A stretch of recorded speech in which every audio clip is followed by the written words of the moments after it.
Git, and by extension GitHub, is a very powerful version control tool made for the developers of software and websites. There's a reason they have become industry standards, as they ensure the safety and efficiency of your development process, especially when working in groups. Version control is basically saving the current iteration of your project, or repository as GitHub calls it. So if something happens, like for example, you accidentally delete something vital to your repository, or your power goes out while you're working on your project and it corrupts your project, you can essentially travel back to your last commit, which is a snapshot of your repository or project. GitHub is strong for collaborators, as these commits or snapshots are not only there for you, but for any collaborators you decide to add to your project, which you can give varying levels of control. GitHub also allows you to create branches, which are essentially alternate versions of your project for testing out new features or creating a variation of your project for slightly different purposes. The difference between Git is that Git is the underlying code that you have to use a command prompt or shell to use,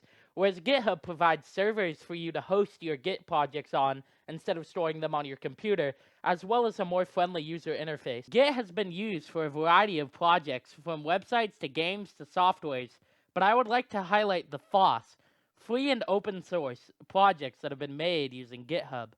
Free and open source essentially means that the software is free to use, even for commercial use, as well as the code being public. So any modifications you'd like to make to your own version of the software are free to make as long as you have the technical know-how. GitHub allows these projects to employ crowdsourcing when a computer science project is developed by volunteering masses instead of a company or an individual, due to the feature of pull requesting, when someone writes a change to the code and proposes it, which then has to be approved by someone with the proper authority.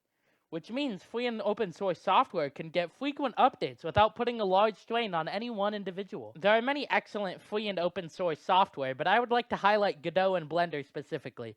Godot is an open source game engine used by many independent game developers and studios, as well as being a great option for people with weaker computers or people who are newer to game development due to its relative simplicity compared to many other game engines and its optimization running on lower-end devices. Godot is capable of developing 2D, 3D, and virtual reality games, and it's improving at an exponential rate as it gets better, and therefore more people use it and feel inclined to contribute to it. But one question you might have is, how do we make our 3D or even 2D assets for the games we make in Godot? Why, Blender, of course.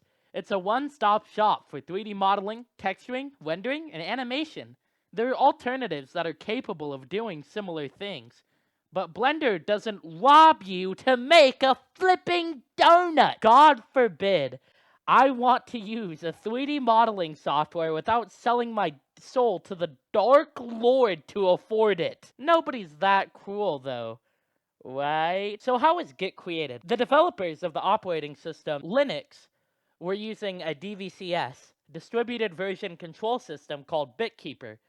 And because of their relationship with BitKeeper, but this relation broke down, so they decided to make their own DVCS, and so we have Git.